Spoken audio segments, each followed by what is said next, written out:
Okay, time check natin, 48 minutos. Okay, pasado po alas 7 na po mo, sandali lang. Okay. Saka kompletohin po natin ang intro nga na natin mga suki na.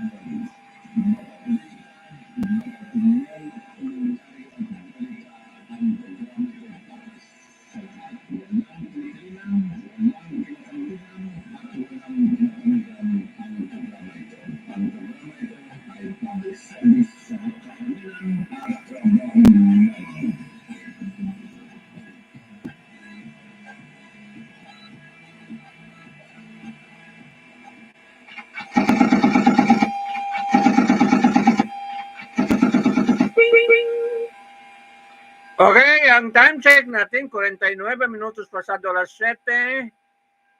22 po ng Enero 2024. Gabi po ng Lunes mga suki, no? Mga suki-suki natin na. Okay, babati tayo mga magandang gabi. Good evening mga kababayan. Okay, dito tayo sa programa Halo-Halo Special Opinion Balita at iba pa. Okay, kasama ko sa Servisyo Publiko Tinig ng Mamamayan and then Sumbungan ng Mamamayan, no? Okay, itong subject natin ngayon ay da'wa. Okay, ang title po ng da'wa, The Final Sign about the Bani Israel and Al-Masjid Al-Aqsa, mga kababayan, no? Ito po ang title po ng marinig natin ngayon, no? Para hindi tayo magtaka. Okay, bakit po maraming namatay sa Gaza? Hindi tayo magtaka kasi sign of the end time, mga suki, mga kababayan, no? Okay. Hindi ako propeta, no? Pinaliwanag ko, hindi ako propeta. Ako ay tagapamahayag. Da'wa ang pinaparinig natin ngayon, mga suki, no? O makinig tayo. Ayan. Ayat Quran, mga suki, no? Ayan.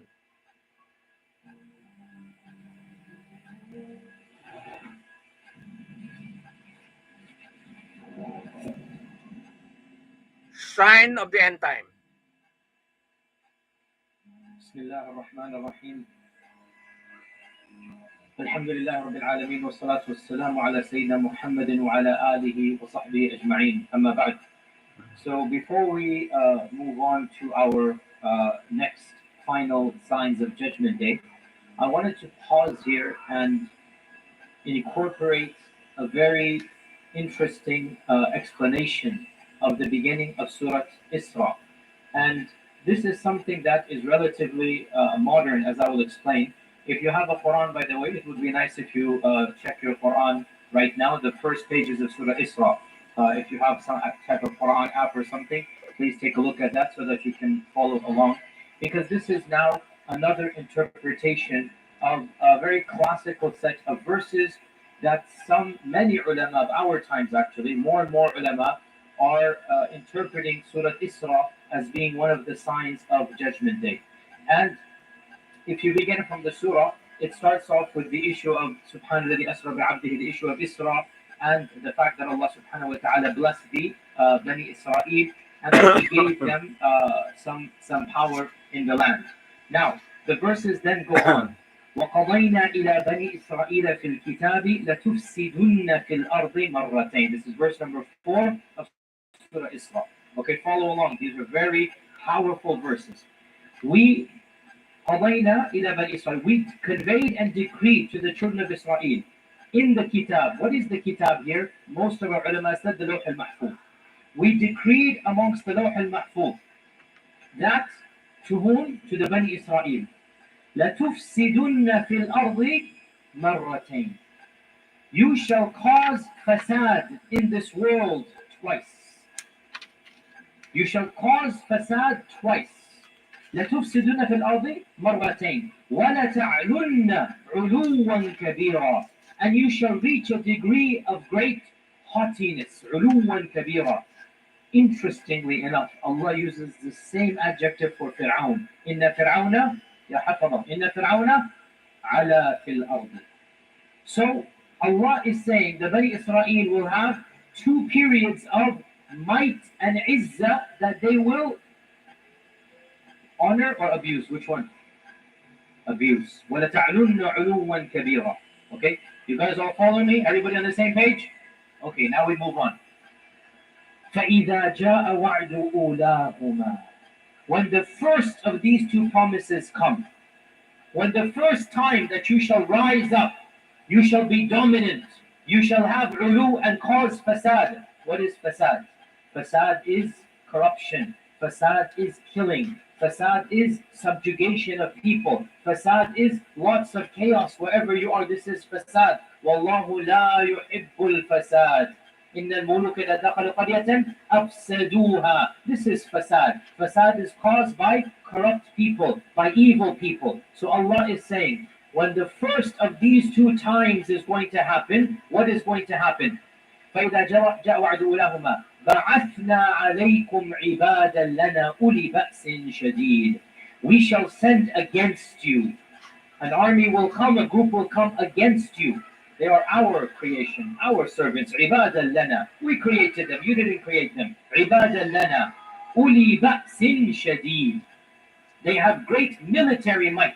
They are a strong qawm. They're not a weak qawm. أولي بأس شديد فجاسوا خلال الديار. And they managed to go and probe even into your houses. They're going to go and all the way destroy all the way to your houses. وَكَانَ وَعْدًا مَفْعُولًا. And this was a promise that indeed took place. It is a true promise. وَكَانَ وَعْدًا مَفْعُولًا. Everybody clear so far? Okay, now. ثُمَّ رَدَدْنَا لَكُمُ الْكَرَّةَ عَلَيْهِمْ. Then we gave you back a karra, a new chance. We gave you another chance. And we caused you to have a victory over your enemies. ثُمَّ رَدَدْنَا لَكُمُ الْكَرَّةَ عَلَيْهِمْ. So, from being subjugated, from being humiliated, what happened? You rose up again. You rose from the ashes and you developed power. And وَأَمْدَدْنَاكُمْ بِأَمْوَالٍ وَبَنِينَ. We gave you blessings. You now had a civilization, children, wealth. وَجَعَلْنَاكُمْ أَكْثَرَ نَفِيرًا. And we made you powerful in numbers. Your أكثر نفيرا means your manpower or your strength or your military might. All of this is allowed here, right? So you became a mighty nation. ثم رددنا لكم الكرة عليهم وأمددناكم بأموال وبنين وجعلناكم أكثر نفيرا إن أحسنتم لأنفسكم. يا بني إسرائيل, if you do good, it's only for yourself. You will do good. وإن أسأتم فلها. But if you do evil, it will be used against you. You have power. If you are faithful to your commandments, if you obey Allah, you will benefit yourself. Your nation will thrive. You will become more powerful. But if you misuse that power, and if you subjugate others and cause tyranny and fasad, then that will be taken away from you. وَإِنْ أَسَأْتُمْ فَلَهَا فَإِذَا جَاءَ وَعْدُ الْآخِرَةِ. When the akhirah wa'd, the akhirah does not mean the akhirah. The akhirah here means the end of the two, the second one, the last one.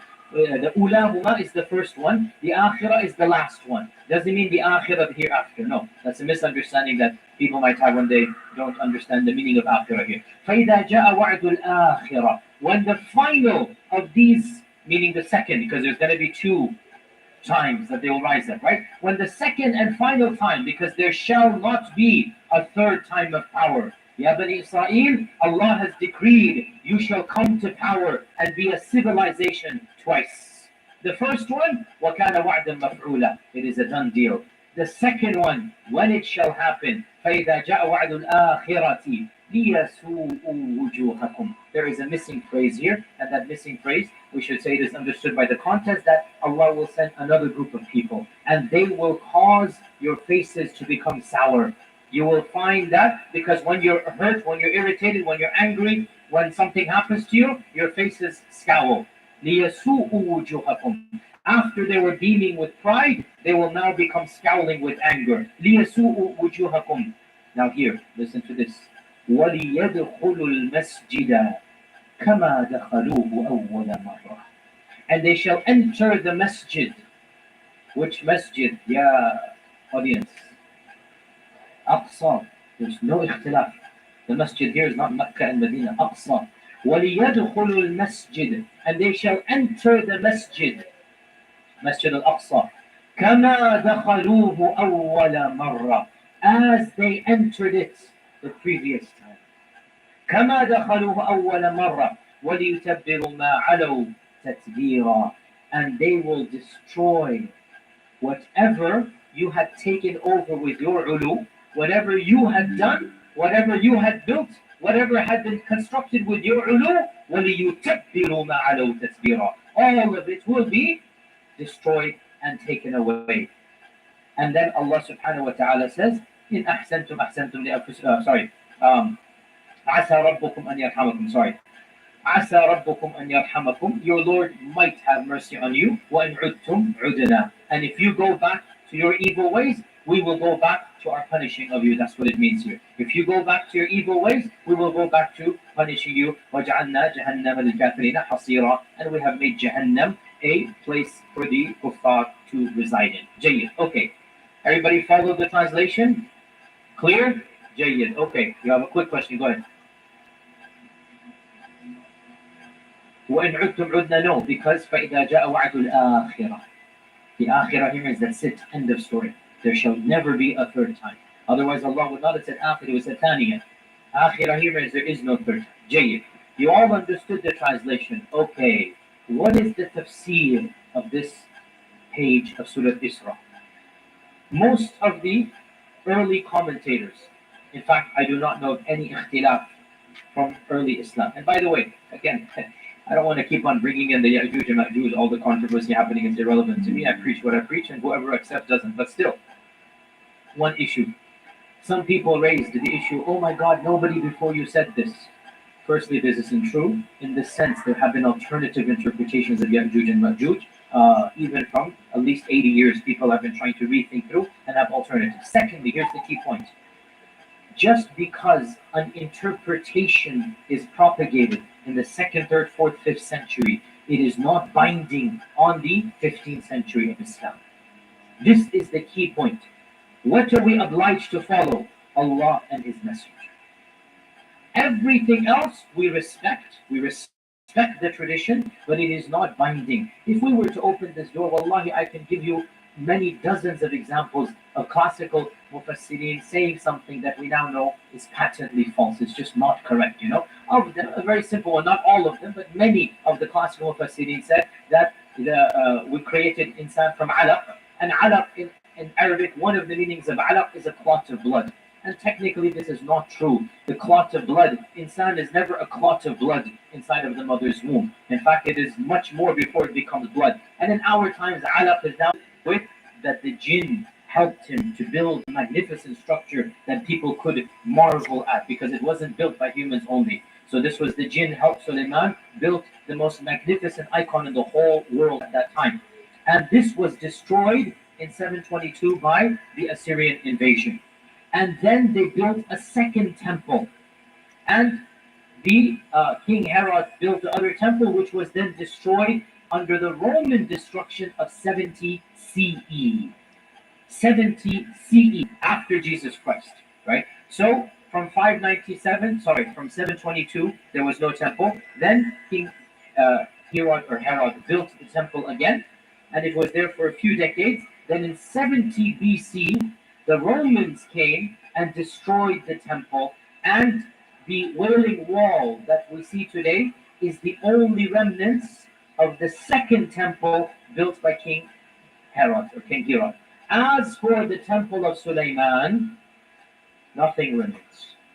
Wala shay, nothing. What we have is the second temple, one wall, and that's the western wall, and that is the Wailing Wall that you know, that was built. around the time of Jesus, and that is now the wall that they go and they worship at. So many of our tabi'un said the first is the expulsion of Bukht Nasr, because Bukht Nasr massacred them. It was one of the main massacres of the Bani Israel, and he was somebody who basically almost exterminated them. Then they had to flee to various places in the world, and then in the Roman expulsion as well in 70 CE, another wave took place. Jayyid. This is the classical interpretation that the two have already occurred. You understand where I'm heading with this? There is a modern interpretation that a number of prominent ulama from across the globe, and I mean there are a number of names, but most of these are not to the level that we understand. Footnote here, generally speaking, students of knowledge stick with the madrasa they graduate from. So if their teacher said it, they will remain that way. So to break away from the tradition is not something that is typical, understandably so, and I'm not encouraging that. So whatever your teachers taught you, whatever you read Ibn Kathir and Tabari and Zamakhshari and whatnot, you will stick with it and keep on replicating. Alhamdulillah, there's no problem. Some people are willing to rethink through and break away. Sometimes that's good, sometimes that's bad. I'll be the first to say, not every breaking away is good. And those ulama who tend to do this, obviously they have to face their backlash and whatnot, but at the same time, they're the ones who produce some very interesting ideas, such as what I'm about to say. A number of prominent scholars in Egypt, in Bilad al-Sham, in Palestine, a number of places, they are saying, why are we assuming that these are in the past? The Quran doesn't say so. In fact, the Quran only says one of them, وَكَانَ وَعْدًا مَفْعُولًا. The first one has taken place. As for the second, the Quran does not say that it has taken place. Why are we assuming it has taken place? And now you see exactly where we're heading with this, right? So the first one would then be, most likely, the first destruction of the temple. That was when the glory of the original kingdom completely gone. And they have never had that type of political stability up until when? We all know up until when. And so, Allah Azza wa Jalla is saying, ثُمَّ رَدَدْنَا لَكُمُ الْكَرَّةَ عَلَيْهِمْ. We'll give you one more chance, and you were victorious over your enemies. وَأَمْدَدْنَاكُمْ. We helped you, we aided you. You had government aid, you had the largest endowments from the biggest superpower in the world. You had everything you could have ever wanted. Right? وَجَعَلْنَاكُمْ أَكْثَرَ نَفِيرًا. You couldn't have asked for more. With all of this, what did you do? إِنْ أَحْسَنْتُمْ أَحْسَنْتُمْ لِأَنفُسِكُمْ. If you acted properly, that would have been for your own. وَإِنْ أَسَأْتُمْ فَلَهَا فَإِذَا جَاءَ وَعْدُ الْآخِرَةِ. So then when the second time comes, لِيَسُوءُوا وُجُوهَكُمْ, means there's a missing phrase like we said, another group will come. And this group will eliminate the izzah that you have, and you shall see that your ulu and your fasad and your evil did not help you. And you will see it, and your faces will demonstrate that. لِيَسُوءُ وُجُوهَكُمْ. Now here's the key point that allows them to make this tafsir. وَلِيَدْخُلُوا الْمَسْجِدَ كَمَا دَخَلُوهُ أَوَّلَ مَرَّةٍ. The group that is being referenced here, it is not alien to Masjid al-Aqsa. This group has already conquered Masjid al-Aqsa at some previous point in history. And now they are conquering it again. وَلِيَدْخُلُ الْمَسْجِدَ كَمَا دَخَلُوهُ أَوَّلَ مَرَّةٍ. Who conquered Jerusalem once before and wants to conquer it again? The Ummah. And Umar ibn Khattab is the one who was the one who conquered in the first time. Jay. So this is another interpretation, and it is gaining more and more traction. And frankly, this phrase, كَمَا دَخَلُوهُ أَوَّلَ مَرَّةٍ, is very powerful. And in my humble opinion, it's a very, very plausible tafsir. Very plausible tafsir. And this will give us hope. And we already talked about the Mahdi and all of this, so all of this can also be over there. Jayyid. By the way, this isn't the only interpretation. There are a number of other interpretations here as well, and I'll just mention two others. And both of these are scholars that I admire, even if I disagree with some of the things about some of them.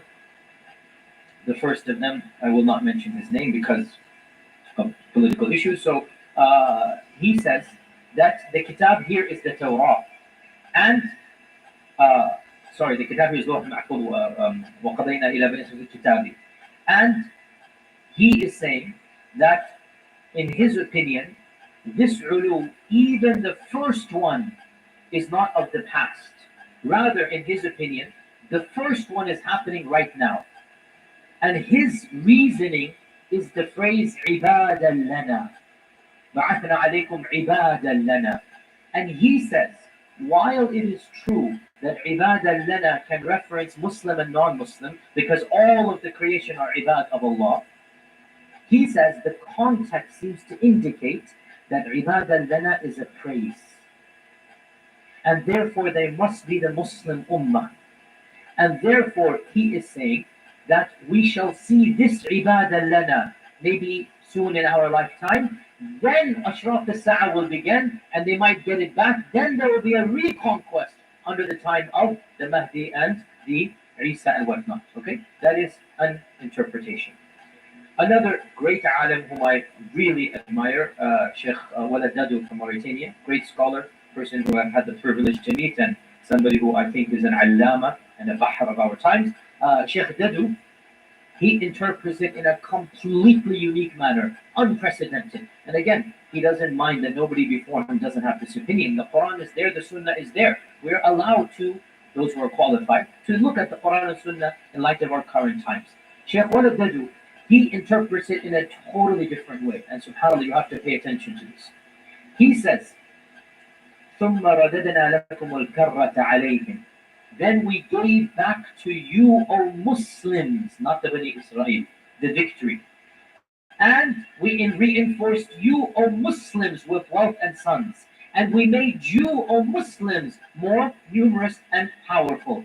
Then when the final promise comes, meaning now with the rise of a modern political entity and a modern country, now when this entity comes, they لِيَسُوءُ وُجُوهَكُمْ, they will sadden your faces, O Muslims. He swapped it around completely. Rather than saddening the faces of Bani Israel, he is saying, Allah is telling us, O Muslims, you shall be humiliated by them. لِيَسُوءُ وُجُوهَكُمْ وَلْيَدْخُلُ الْمَسْجِدَ كَمَا دَخَلُوهُ أَوَّلَ مَرَّةٍ. They had it once upon a time, they will have it one more time. You understand? He completely flipped it around, right? كما دخلوا مرة وليتبدلوا ما علوا تتبيرا, and they will destroy the region, the farms, the peoples, impose the blockade, have the largest open air prison in the world, and you keep on going all of that, right? يتبدلوا ما علوا تتبيرا. عسى ربكم أن يرحمكم, to the Muslims. O Muslims, perhaps your Lord will have mercy. Be patient. Be patient. Because, as Ibn Abbas said, every time Allah says Asa in the Quran, it will happen. عَسَى رَبُّكُمْ أَنْ يَرْحَمَكُمْ, your Lord shall have mercy on you. O Muslims who are being persecuted, O Muslims who are dying, O Muslims who are becoming shaheed, being jailed, etc., etc., don't worry, Allah will have mercy on you. وَإِنْ عُدْتُمْ, when you return to your deen, عُدْنَا, to our promise to protect you. Completely flipped it over. When you are faithful to the religion, Allah will be faithful to His promise. إِن تَنْصُرُ اللَّهَ ينصركم ويثبت أقدامكم. And he goes on and on. So he completely reverses it around, and he basically says this is a promise from Allah that they shall rise again and they shall humiliate you, but Allah is saying, don't worry, the minute and the day you stand up to your principles, we shall return to ours. So this is a very interesting interpretation of Shaykh Walad Dadu, and while I respect it, with my humble opinion, it seems a bit of a takalluf. It's a little bit more of a reading into, and I think that this interpretation that, inshallah, there's a bashara or good news, I think that is very easy to hold, and I am very sympathetic to this position, especially because of the phrase, كَمَا دَخَلُوهُ أَوَّلَ مَرَّةٍ. Somebody entered Masjid al-Aqsa before, and somebody will enter it again. The Muslims entered it before, they shall enter it again. So this was a complete different long tangent that needed to be done when it comes to Ashraf al-Sa'a, the science of judgment. Experience the beauty of this man. and bring happiness into your life with our app One Islam TV. You will have access to a wide variety of interesting documentaries, inspiring lectures, and so much more. Download One Islam TV from the Apple or Google Play Store today.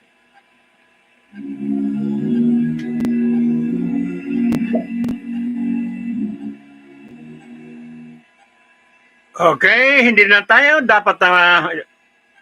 po dapat ay magtaka kung ano po nangyari po diyan po sa Gaza Strip at saka parte ng Palestine, no? So, okay, pinagsabihan na tayo ng Quran, okay, sa Suratul Isra, mga suki, no? Hindi na tayo dapat magtaka, no? Bakit mag-happen ganon? Bakit ganon? Ayan. So, yung mga fasad na yan, fasad, F yun, fasad, no? Okay? Natural na po mga kababayan, ng mga corrupt, okay, sa kanila, hindi na tayo magtaka mga suki, no? So, nagsabihan na tayo ng Quran natin, okay, na ganon talagang ang situation natin sa kasalukuyan mga suki, no? So, hindi tayo dapat na matakot, hindi tayo dapat magtaka. Okay, meron second chance. Ayan. Lupig ngayon, pero sa kalaunan, okay, manalo po mga kababayan, no? Okay, kasi itong si Benjamin Netanyahu, mga sinasabi niya ay mga biblical na po mga kababayan, no? So tayo ay kailangan magdakwa, okay, bilang Muslim, kasi binanat sa atin itong mga biblical biblical passage na po binanat sa atin ni Prime Minister Benjamin Netanyahu, no? Ayan, huwag na tayo magtaka. Okay. So ang gawin na lang natin, i-counter natin po ng dakwa, okay? Para maliwanagan po ang tao natin, para hindi sila magtataka, no? Para hindi sila magtaka. Ayan. So, communication versus communication, mga suki, mga kababayan, no? Ayan. Wala na. So, yan po ang topic, ang news natin ngayon. Kumuha tayo po sa ayat sa Suratul Isra, mga kababayan, no? Base po sa explanation po ng student of Islamic learner po, yung ayaw po magpakilala, mga suki, mga kababayan, no? Okay. Protection din. Okay. So, yan po mga suki ang makuha natin sa gabing ito, no? Ayan.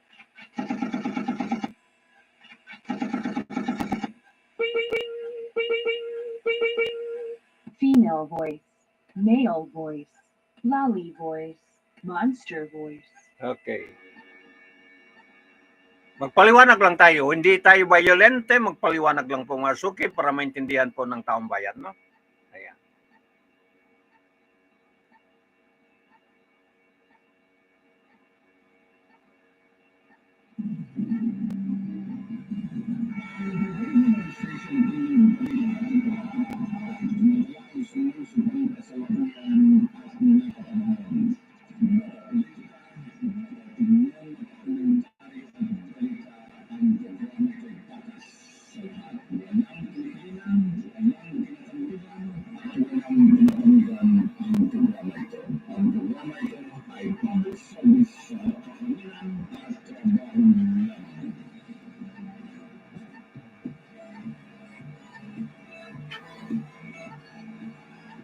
Okay, tina-translate po ng itong educator ang salitang fasad, no? Okay, doon na graft and corruption, nandiyan ng patayan, nandiyan na po mga sindikato, nandiyan na po ang pitna. Malawak po mga suki ang explanation niya doon, no? Sa salitang fasad. Okay, sa Arabic term, mga suki, mga kababayan, no?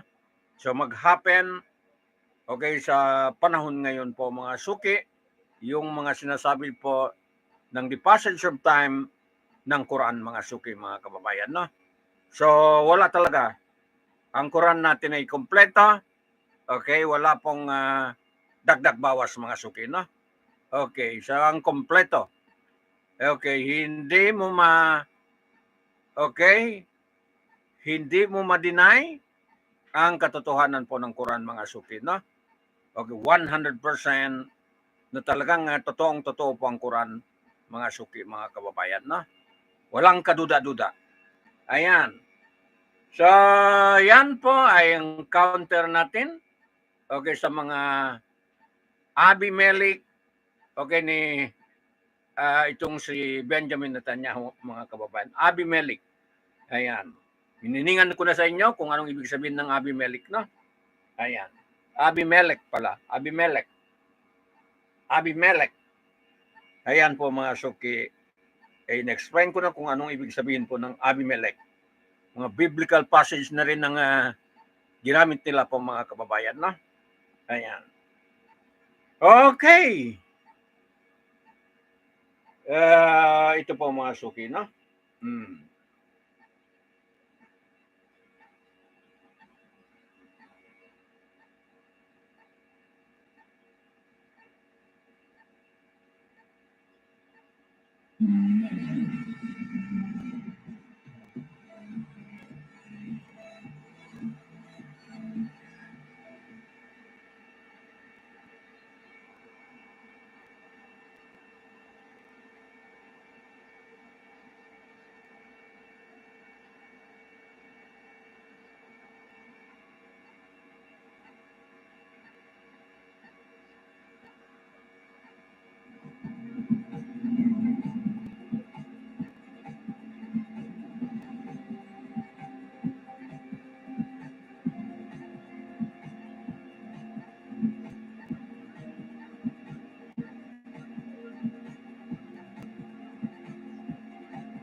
Okay, ang sunod na topic natin, the modern Zionism and the Dajjal.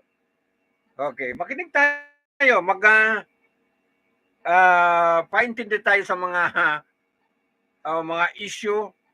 Okay, maari po ay tarang darating na ito, no? Ayan.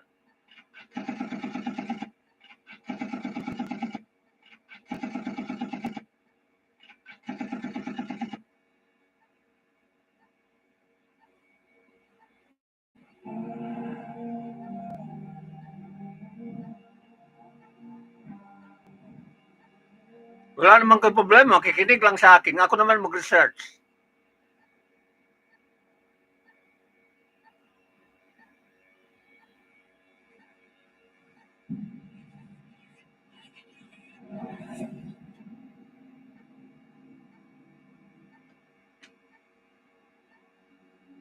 Now, our Prophet said, hadith is in Muslim Ahmad, that most of his followers will be from the Yahud. Now, this The is same person din, ha? very The same person din yun? interesting issue and tangent. We had mentioned last week, that the Christian belief is very similar to our belief, especially the evangelicals, that Jesus is the Messiah and he shall come back towards the end of times, that there shall be a false Messiah, the Antichrist, and that Christ and Antichrist will fight it out, and that Christ will win over the Antichrist in the great Armageddon.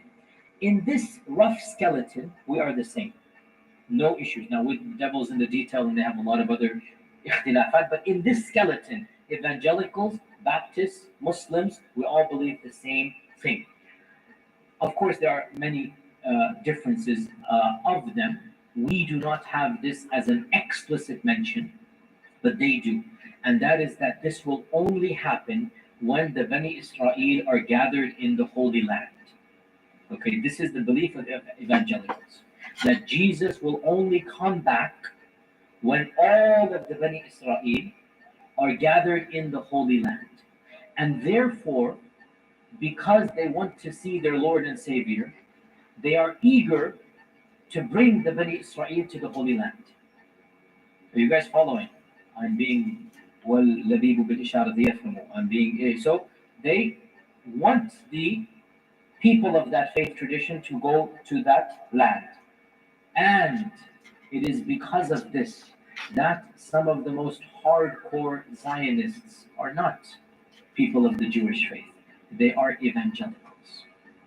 Because it is their aqidah. It is their aqidah that with the return of the promised people to the promised land, their Savior will come back. So they want to expedite that. Now, ironically, they believe when the Savior comes, one of the first things he's going to do is to get rid of those who didn't believe in him. And primarily, according to their aqidah, the people who tried to kill him, or actually succeeded in killing, because they believe they succeeded. Now, this is the irony of ironies. Think about it. I need you to understand my point here. This group wants to expedite and support the Bani Israel to go to this land with the aqidah that they will all be destroyed in that land. You understand this?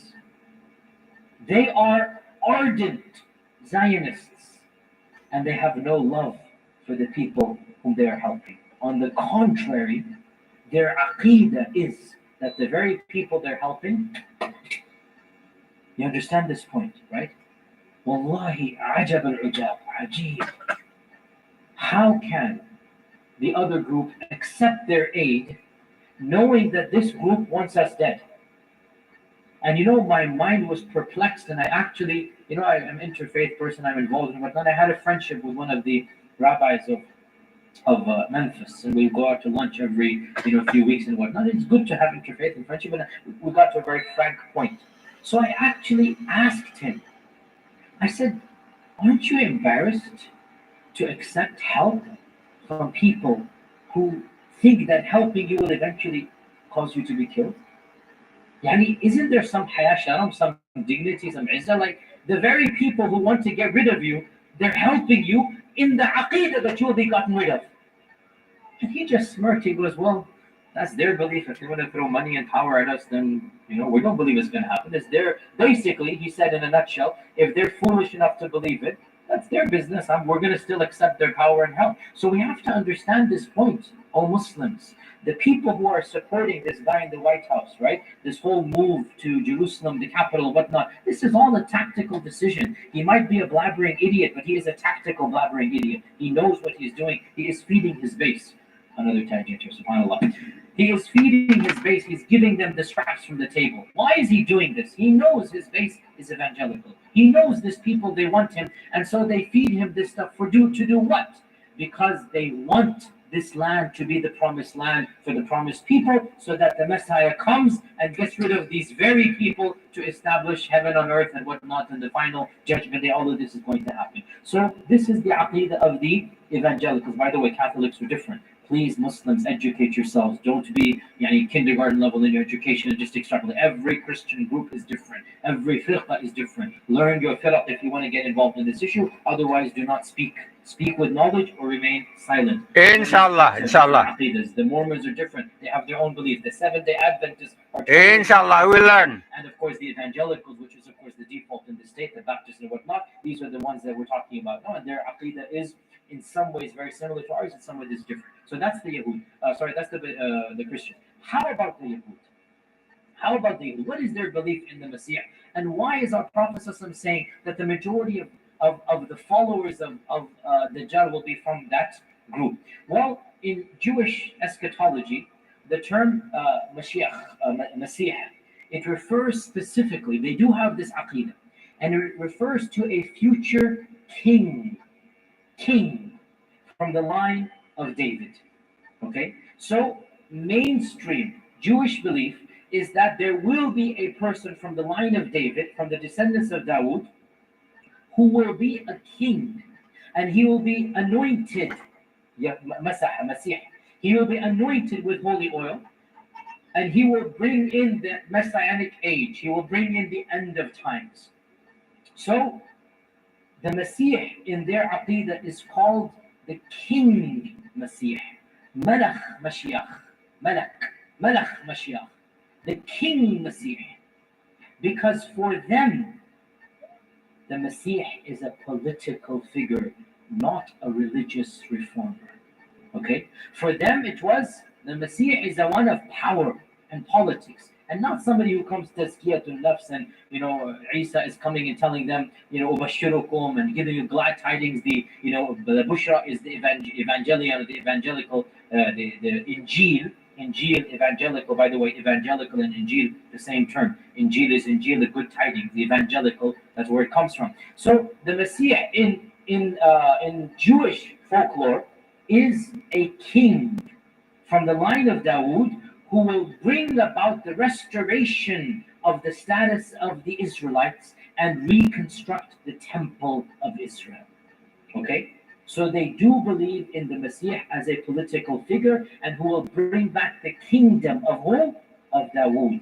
And this has been a mainstream of ancient, medieval, and even some modern Jewish movements, as we're going to come to right now. And that is why, dear Muslims, when the Masih Isa came and he began preaching to the Bani Israel, and he claimed he was the Masih, the Yahud did not care about a Masih that's a spiritual reformer. They wanted a Masih who is what? Who is a king. And so when they found out that this person is not a king, they went and complained to the king, to the Roman emperor, and they said, we have a man who is claiming to be the king of the Israelites. Did Isa claim to be king? Hello, did Isa claim to be king? Why did the Yahud say he's claiming to be king? Are you guys following this? Because he claimed to be the Masih, and in the eyes of the Yahud, the Masih is who? The king. And so what happened with Pontius Pilate, what happened with them happened, and they said, oh, this is a political agitator.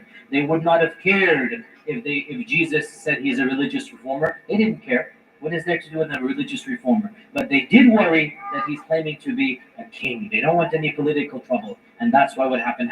And so they then went to arrest him. And then what happened, we will talk maybe in another lecture. What do we Muslims believe, and what are the various theories out there? But anyway, now you understand that issue. Now, the issue we need to come back to is that belief in the advent of the Masih was a mainstream of Jewish theology, and for them the Masih will bring back the power and the izzah of the kingdom of David that used to be. And therefore, when the single greatest theologian of Jewish law and Jewish theology, there is only one that is Shaykhul Islam amongst them. There is one amongst them in all of their history that they consider to be the greatest Jewish mind, and that is the Jewish theologian, the most famous in the history of Judaism. Anybody? Yes, very good, but who? Oh, Muslims, you should know this name because he was an Arab, meaning he spoke Arabic. That's what I mean. He lived in the lands of Muslims. He spoke Arabic more fluently than any language. He wrote in Arabic, and totally different tangent. Why will I go into these tangents? There is a theory that for a period of his life he was a Muslim because he studied in a madrasa. He memorized portions of the Quran. He studied fiqh and aqidah in the Islamic tradition because back in those days, all universities were run by Muslims.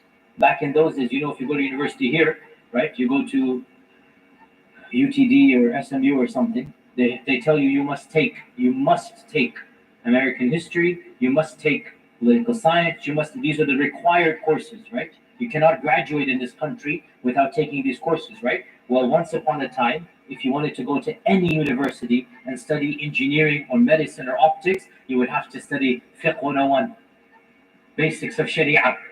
Okay, you have to study tafsir of the Quran. I'm not joking. This is exactly what needed to be done. Okay, that was that. So Musa ibn Maimonides, you should know the name. Maimonides, memorize this name. This is the single greatest intellectual of Jewish history completely. They call him the chief rabbi, Rambam, the chief rabbi. He was the greatest rabbi in the history of Judaism. He codified Jewish law. The Jewish law that he codified is basically after he studied Islamic Sharia. Now he's writing a book of fiqh. Okay, and he is the first and most important Jewish figure to write a book of aqidah, the book of theology. He wrote a book of theology and he summarized it in 13 points, and he called it the 13 principles of Iman. 13 principles of Iman. Why did he summarize Aqidah? Because he studied Aqidah from the Muslims, and now he wants to do the same for the Jewish faith. And so, Jewish Aqidah, when it comes to many things, is actually coming from the philosophy of Ibn Rushd, Averroes, and others, because Musa ibn Maimonides and Averroes were basically come from the same philosophical strand. Anyway, back to our topic. What am I talking about? Guys? What's the topic? What the Yahud believe about what? Exactly. Not about the Dajjal. You're jumping the gun. The Yahud believe about what? Masih. Be careful. The Masih, the Malach Mashiach, the king of the Messiah. So, Musa ibn Maimonides wrote a book called the 13 Principles of Faith. By the way, you can look it up. It's translated into English. And each principle begins with the phrase Ani ma'min, ana mu'min, ana mu'min, ana mu'min, ani ma'min in Hebrew. Ana mu'min, this, I believe in this, I believe in this, I believe in this. The 12th principle of these 13, and I quote from the translation, my Hebrew is too weak to actually read it, so I'm not going to embarrass you with that, but I quote from the translation, I believe with full faith, ani ma'min, ana mu'min, in the coming of the Messiah. This is in the Aqidah of Maimonides, which is the standard Aqidah of the Jewish peoples up until our times. He is the only one who has Ma'min sa Hebrew, no? Ma'min. Sa ating mu'min. With full faith. Okay, ma'min sa kanila. And even though he delays, with all that delay, I eagerly await his arrival, every day anticipating his arrival. This is the Aqidah of Maimonides that the Yahud would memorize, that they still believe to this day. And as I mentioned to you earlier, we should all be aware that there are three strands, right, of Judaism in our times. They are number one, which one? Orthodox. Number two, conservative. Number three, Reform. There are others, reconstructions, but for ours, let's just keep it these three. And the bulk of them on our times are Reform. Okay? Actually, another tangent, but again, this is stuff you should be aware of. This is something interesting. Around 20, 30 years ago, the Orthodox were so minuscule that the assumption was they would disappear. It would be gone, especially in the 70s. But there has been a massive revival And more Yahud are joining the Orthodox, even if their parents were not Orthodox. And so the Orthodox movement has swelled in ranks. And I don't know the latest statistics, but I think maybe up to 15%, which is a big number compared to what it was in the 70s. 15%, like, 1 out of 8 isn't Orthodox, okay? And one of the reasons, by the way, again, all of this is a tangent, but inshallah, it is beneficial to us as Muslims because we need to learn from the good and the bad. We need to see history. We need to learn what's going on. The fact of the matter is, why is there a return to orthodoxy? Frankly, because when you have a religion whose values become so watered down that they don't stand for anything, the very people say, what is this? It's not a religion anymore. And they will go back to an actual religion. And this is a big warning to those amongst the Muslim community who are flirting with progressive Islam.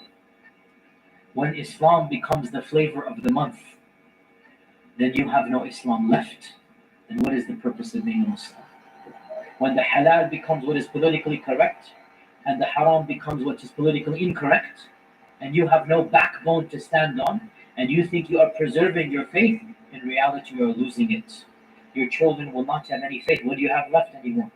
Our faith is not based upon the whims of society around us. We have the Quran, we have our Sharia, we have the Wahy from Allah. Now I'm not saying we have to be intransigent. No.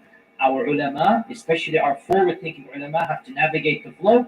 Where there's allowance, we will take it. But where there is none, we will not take it. Where there's a red line, we do not go that area. So that's a point we learned.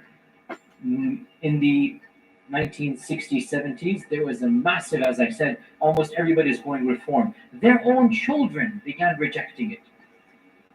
And they said, what is this? There's nothing there. There is no, to be reformed, you can be atheist. You can deny God.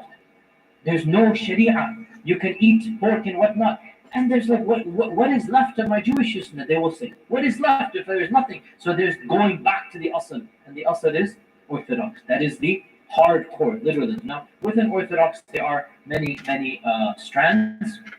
And of course, you have the Hasidic Orthodox. You are all familiar with the Hasidic, H-A-S-I-D-A, the Hasidic. And the Hasidic in particular is a strand of Orthodox. They have a very strong and passionate belief about the coming of the Messiah, that he's very imminent, just about to appear. And they believe, and this is important again, that the more pious they are, the more quickly the Messiah will come. And that explains their fervousness. That explains their literalism. Right? They want to be, the more pious they are, so the more faithful they are, the faster will come the Messiah. Right? And so they are very, very hardcore about this. And within Hasidism, so this is, I'm teaching you the firaq within Orthodox Judaism, okay? By the way, Reform does not believe in the Messiah. It's completely, obviously, right? Reform doesn't believe. Conservatives, mushkila with them is they don't really have La ilaha illa wa la ilaha illa. They don't have, the conservatives, they don't really have a platform per se, because at least with the Orthodox, they're hardcore. Like everything is all the way, right? The Reform, nothing, throw everything out the window. The conservatives, they don't really have a platform. Some here, some there. How do you decide? Each conservative strand has its own issue. So amongst the conservatives, some of them believe in the Messiah, some of them don't. Amongst the Orthodox, they all believe in the Messiah. Is that clear? Right? That's why they're still Orthodox. They believe in the coming of the Messiah. The Hasidics are of the most messianic amongst them. And within Hasidism, there is the most prominent stand of Hasidism is called the Chabad, C-H-A-B-D, the Chabad movement, the Chabad, the Chabad movement. The Chabad movement in particular is the most messianic, so much so, one of the greatest Jewish figures of our times, an American born in Russia, migrated after Germany coming here. He died in 1994. His name was Rabbi Menachem Mendel Schneerson, one of the most famous rabbis, presidents from, I even forgot, was it Ford or whatever onwards, they would have a regular, he was like America's rabbi of the Orthodox community. Of course, he's passed away in 1994. His followers began to claim that that person is the Messiah.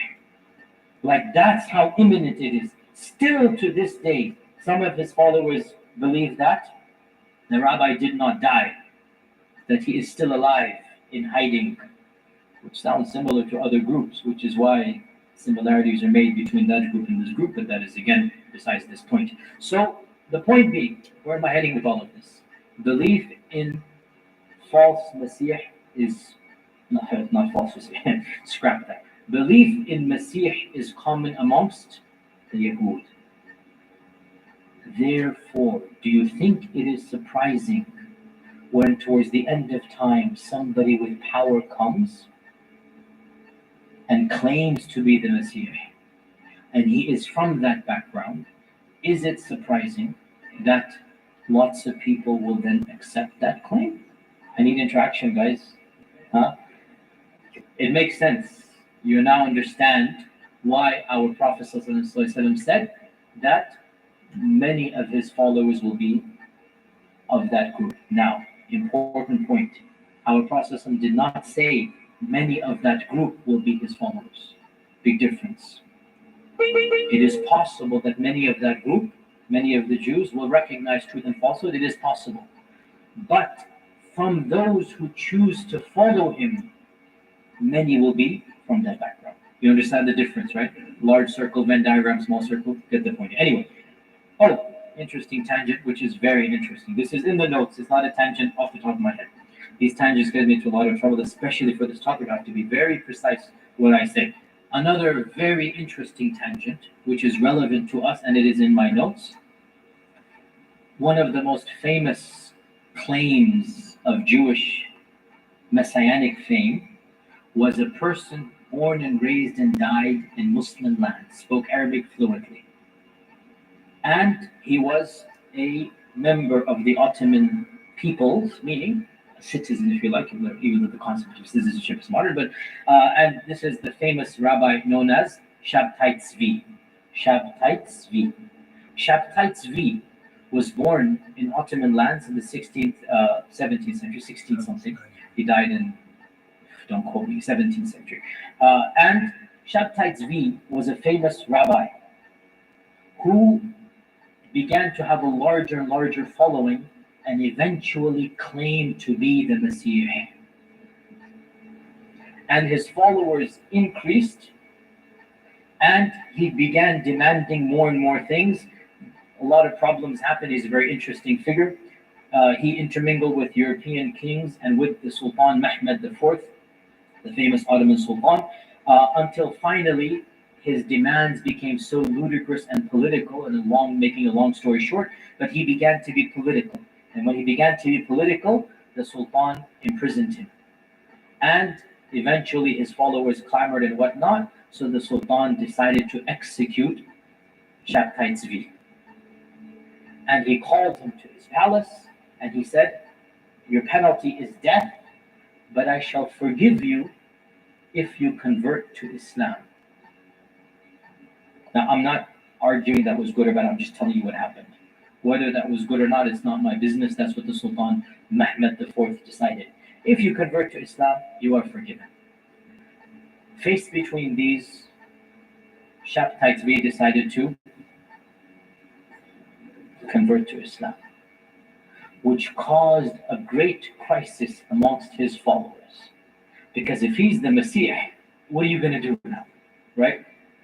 It caused a huge crisis. He had thousands of followers, and they all thought that he's going to be the Messiah, bring the kingdom of David back, this and that. And lo and behold, he embraces the Shahada in public.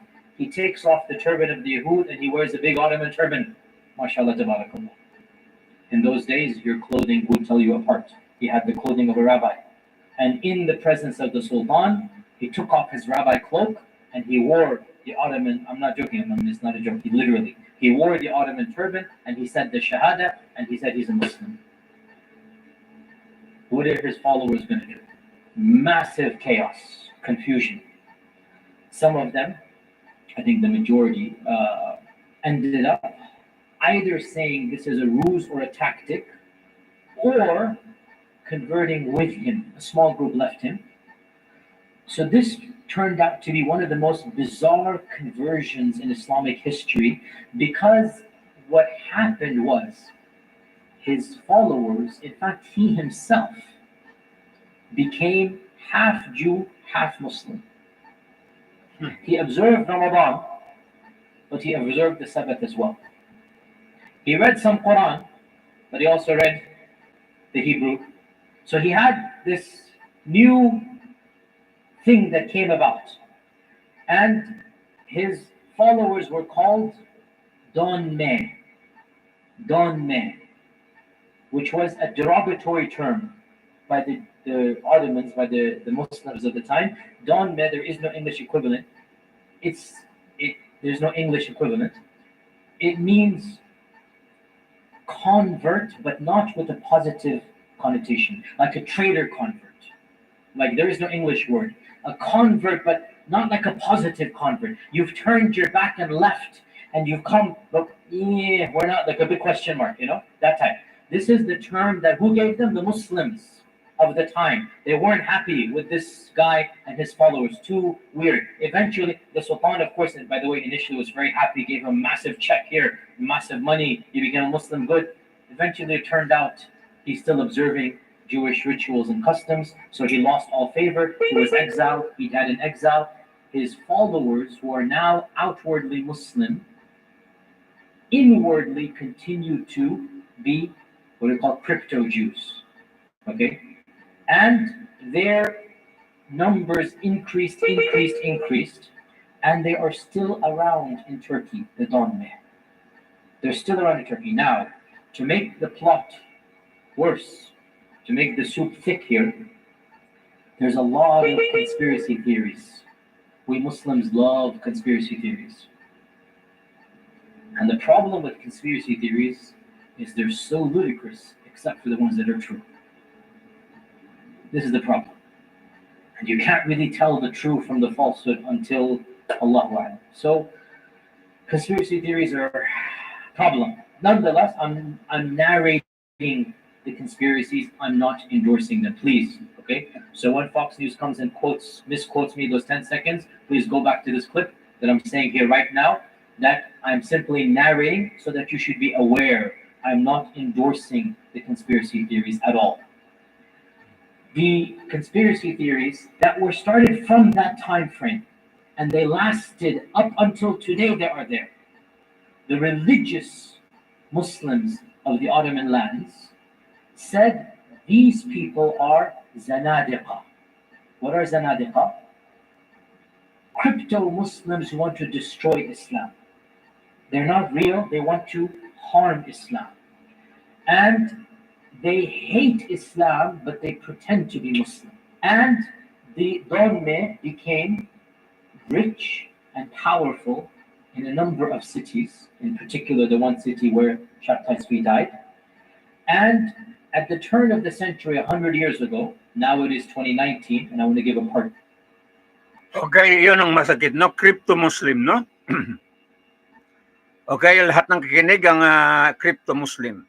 Kunwari Muslim, pero hate niyang Muslim, no? Pero kunwari Muslim siya. Ito po nakakatakot mga suki, mga kababayan. Okay, kunwari Muslim siya, pangalan niya Muslim, okay?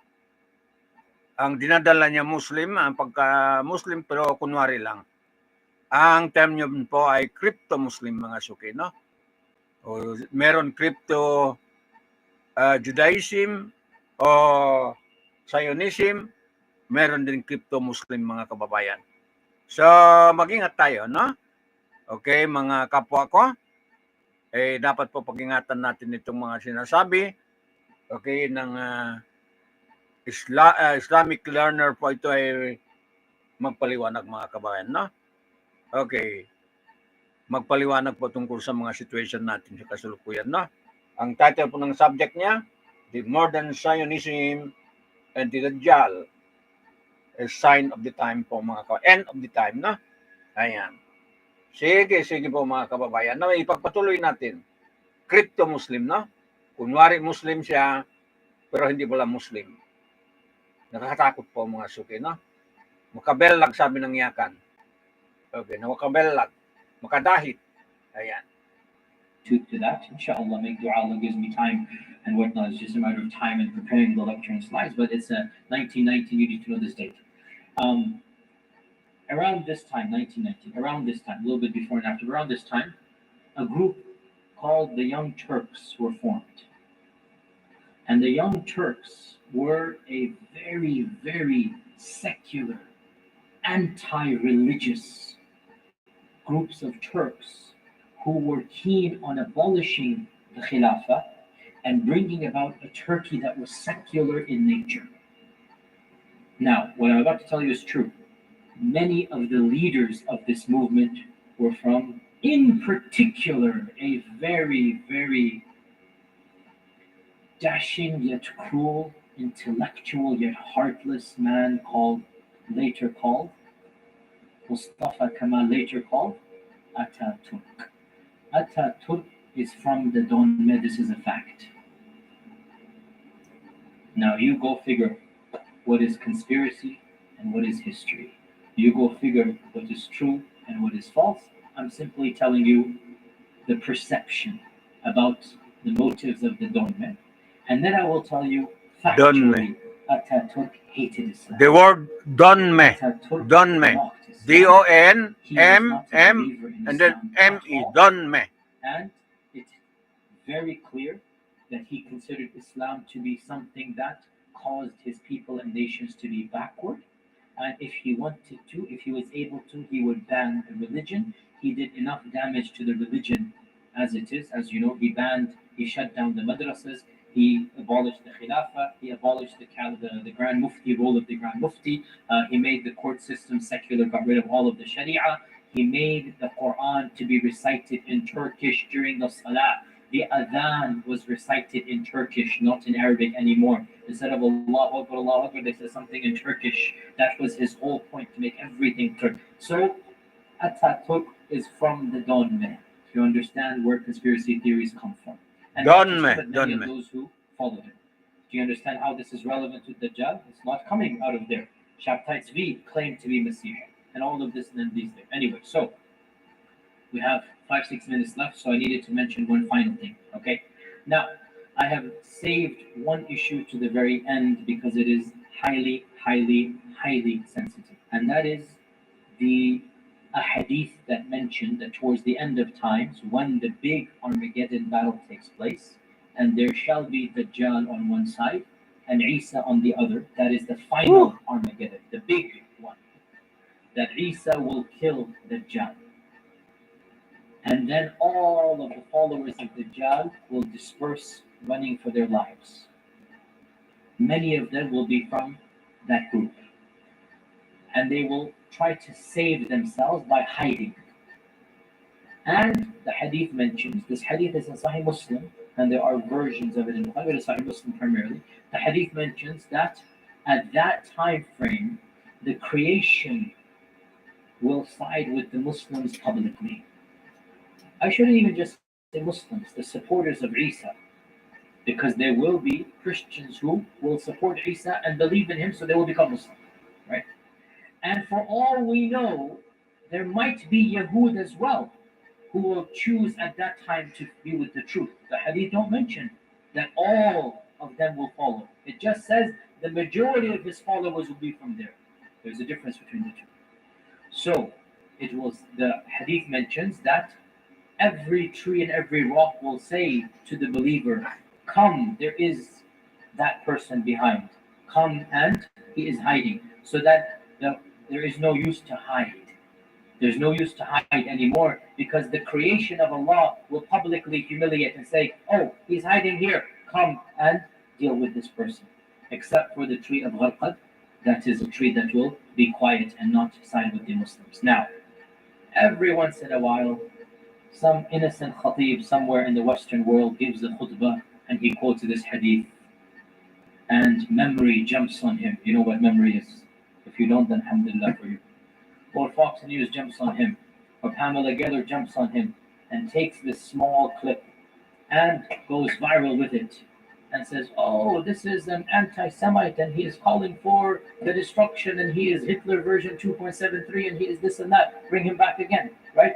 So it becomes problematic to quote our own tradition because accusations of anti-Semitism come. And a few years ago, there was a University of California would host the MSA uploaded all of the books of Hadith. Once upon a time, if you ever did a Google about Hadith, the first one would be University of California. One of the MSA brothers, he uploaded all of the Hadith collections, and it was a great resource. Obviously, these guys found it, and they found these Hadith in Sahih Muslim, and they said the university is anti-Semite, or it is hosting anti-Semites. It's hosting Sahih Bukhari, Sahih Muslim, right? So the university was a big scandal. The university had to get involved. The MSA had to edit and censor Sahih Muslim. Sahih Muslim had to cut a hadith if they wanted to host, and eventually the whole thing was pulled. There is no longer the hadith collection on the website. It's gone. It's gone. So this raises a very difficult topic. Are these hadith anti-Semitic? The response, I think, is very clear. And that is that first and foremost, as a matter of principle, these are traditions that are found in books authored 1,000 years ago, 1,200 years ago, books of hadith. Censorship doesn't make any sense. Are you, people who are criticizing a book of the past, going to censor your own books and not teach them when they have misogyny, when they have race issues, when they have issues that might be politically incorrect? There is hardly a classical book, except that there are phrases or notions. Even Shakespeare has anti-Semitism. Read The Merchant of Venice. It is a purely anti-Semitic tract. Are you going to ban The Merchant of Venice? Are you going to stop it and strip it from being sold? Are you going to take it and make it non-available? The hypocrisy is ludicrous. You don't go back and sanitize history just because you don't like it. Even if you don't like it, it needs to be taught and explained and clarified. That is a matter of principle. That is what liberalism stands on. And when it comes to every faith other than Islam, they uphold it. When it comes to Islam, we see the double standard. That's the first point. Second point, the accusations of anti-Semitism need to be addressed head on. They need to be addressed head on. And we need to stop being so defensive. Let us be frank and honest here. Study history of Muslims. Be educated. Anti-Semitism is a European phenomenon. It's not a Muslim phenomenon. It never existed in Muslim lands up until 1947.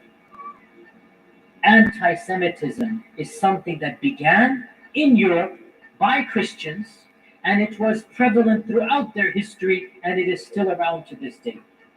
Muslims were never anti-Semitic. Yes, it is true. Sharia has Ahl Kitab and Muslim. But Ahl Kitab includes who? Christians and Jews, and there's a slightly different Sharia. It's not anti-Semitism.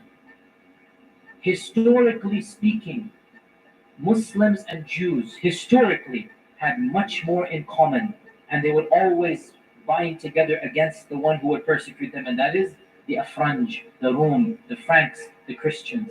Historically, Muslims and Jews had a much stronger relationship than Muslims and Christians and Jews and Christians. Historically speaking, without exaggeration, the greatest minds of the Jewish tradition, pre-modernity, all of them are found in Muslim lands. All of them, starting from Baghdad and ancient Iran and Andalus and Egypt. You have the greatest minds coming, including Shabtai Tzvi in Ottoman lands. They could not do what they did in Muslim lands. They could not do it in Europe. Every time the Christians persecuted the Jews, Muslims opened their doors. The last time, 1492, when the Muslims were expelled from Granada, the Sultan of the Ottoman land said, "You Europeans are fools. The Jews are intelligent people. They're useful. Why don't you come?" And he invited all of them en masse to come and live in Muslim lands. And that is why throughout the Muslim world, throughout the world, the largest population of Jews before 1947 were in Muslim lands. In Yemen, in Iraq, in Morocco, in Egypt. These were where the Jews were. So this whole notion of Muslims being anti-Semite, by the very people who defended, by the very people who invented anti-Semitism. Please, Muslims, educate yourselves. Don't fall for all of this stuff, okay? Also, so that's historically speaking. Also, now let's get head on. Okay, so we talked about historically. Thirdly, let's get to the issue. Okay, well, the hadith do mention killing. Let's be honest here. They do mention it. Jayyid, they do mention it. Let us realize these ahadith, they are predictions, not prescriptions. Big difference. They're predictions, not prescriptions. They're telling you what's going to happen. They're not telling you it is allowed to do it. So, if you believe in these predictions, you believe that stones are going to talk. I believe they're going to talk. But the people who criticize us don't. If you don't believe 90% of it, then why are you believing the 10%? These are predictions of the end of times, of Armageddon, what's going to happen, the apocalypse, the end of the world. If you believe that trees are going to talk, if you believe there's something called the Antichrist, if you believe there's something called the coming of Christ, well then, if you really believe that, fight on the side of truth, not on the side of evil. End of story. If you don't believe it, these hadith are not telling Muslims to do anything. It's describing what's going to happen towards the end of times. And therefore, if you choose the side of good and not the side of evil, you're not going to have this issue. So the bottom line, we don't have to worry about this charge of anti-Semitism. We need to educate ourselves and challenge it head on. These are not anti-Semitic hadith whatsoever. It's merely describing a battle towards the end of times, the forces of good, the forces of evil. Those who choose the forces of evil will have to suffer the consequences. Simple as that. You don't believe in this battle, then don't quote 10 phrases or 10 words and ignore the 100-word hadith. Don't quote that one phrase about the tree is going to say and ignore the whole context. That's being hypocritical. No scholar derives sharia from this. And again, to be brutally honest and blunt here, when the Holocaust was taking place in multiple places in the world, Muslims stood up to defend. Muslims stood up to help those that were being persecuted. This is a fact. The Muslims of France, the Muslims of Morocco, multiple places, they helped the Jewish people. And I have visited those places, Auschwitz and Dachau and others.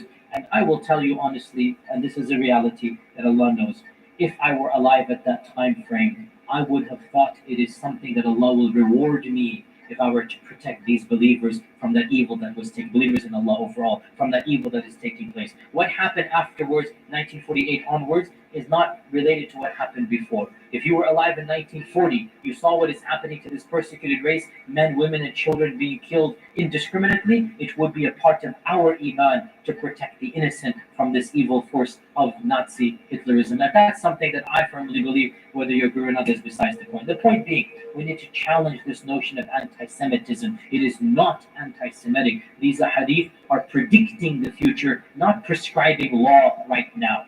Law tells us we protect minorities. That's what law tells us. Even in an ideal Islamic state, history proves that we protected those minorities. History proves that they flourished, the Yahud flourished under the lands of Islam like they did not flourish until the advent of modernity in Europe. They were not allowed to do what they were in Muslim lands. So we deny this accusation of anti-Semitism from its complete, as we said, number one, the issue of hypocrisy, double standards. Number two, historically speaking, where did anti-Semitism come from? Number three, the Muslims and the Jews and the relationship. Number four, these hadith are descriptions of the future, predictions, and not what?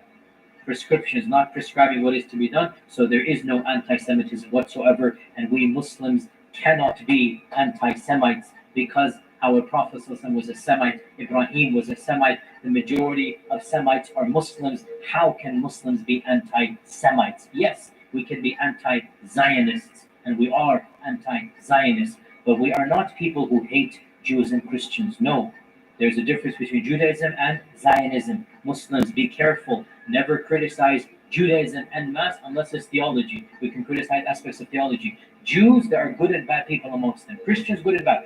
Zionism as a movement, you have Christian Zionists, as we explained. You have Jewish Zionists. You have atheist Zionists. And we criticize Zionists, but not people of other faith traditions. They're Ahlul Kitab. With that, time is up. Inshallah ta'ala, we'll continue next Wednesday about the nuzul of Isa and the issues of Isa, and then move on to the other major signs. Wa akhiru da'wana alhamdulillahi rabbil alameen. Wassalamu alaikum wa rahmatullahi wa barakatuh. Okay. Ayan. Maliwanag. Let the power of media improve your connection to your deed and make a positive impact on your life. Download the One is On TV app today and embark on a transformative journey of knowledge, inspiration. So maliwanag, hindi tayo anti-Christian, hindi tayo anti-Jews, pero Zionism lang ang nilabanan natin po kasi sumira sa atin po ang Zionism, no? Okay, Zionism Jews, Zionism Christianity, basta yan, talagang sumira sa atin mga kababayan, no? So hindi tayo anti-Jews, hindi anti-Christian, maraming mababait po kapwa natin mga kababayan, no? Ayan. Yun lang pinopokus natin, yung Zionism kasi manira sa atin mga kababayan. Mga extreme Zionism, okay, ang sumira sa atin, no? Hindi tayo anti-Jews, okay, hindi tayo anti-Christian, lahat na. Okay. Ganun po ang daigdig ngayon mga suki, no? So tama na, bukas naman tayo babalik, mahaba ng output natin mga kababayan, no? Ayan.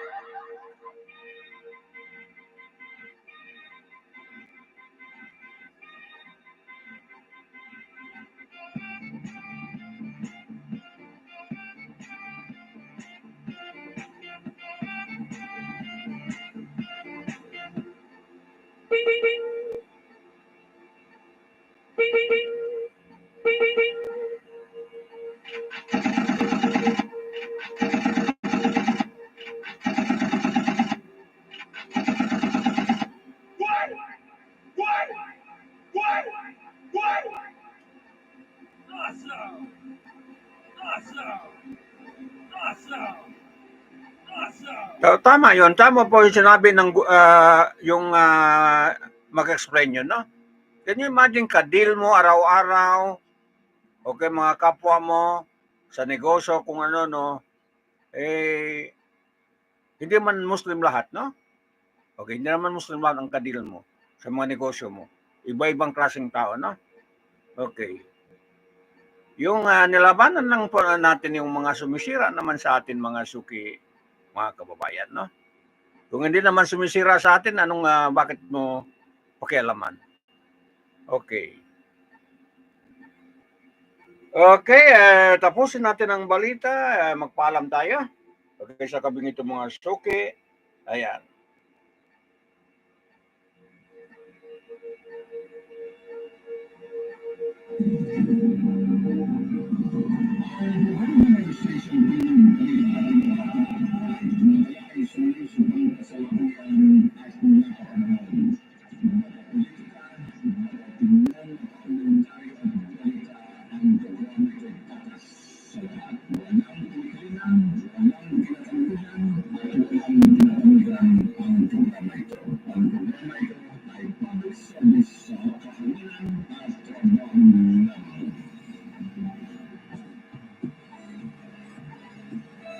Okay. Maliwanag po mga kababayan, no? Okay, hindi tayo anti Christian, hindi tayo anti mga mababait na Hudyo. Okay, ang kalaban lang natin yung masasama. Okay. Yun ang ibig sabihin po ng magpaliwanag yun mga kababayan, no? Okay. Okay, paalam tayo dito sa news natin. Okay, yung news din yun. Okay, kahit ganon. Okay, sa programa natin, dito sa Consolidated News natin, sa programa Halo-Halo Special Opinion, Balita at iba pa, kasama po serbisyo publiko, tinig ng mamamayan, and then, sumbungan ng mamamayan, no? Okay, wala tayong masamang tinapay. Okay, sa programa natin, babalik tayo bukas. Okay, mga suki-suki natin, no? Itong mga programa ito, hindi naman lagi ganito, no? Nagkaganito lang ito dahil nagkakataon ganito po ang situation natin, no? Okay. Para naman hindi tayo dehado. Magpaliwanag lang tayo po mga kababayan sa katwiran, sa katotohanan po mga suki, no? Hindi naman lagi ganito ang programa natin, no? Okay, paminsan-minsan, okay, pag mga ganitong situation, dapat may pagkataon ka magpaliwanag din mga kababayan, no? Sa side ng katotohanan. Ayan. Okay? Wala akong masamang tinapay sa inyo. Okay, paalam mo ko, this has been Abs Damahan lamang po, no? Ayan.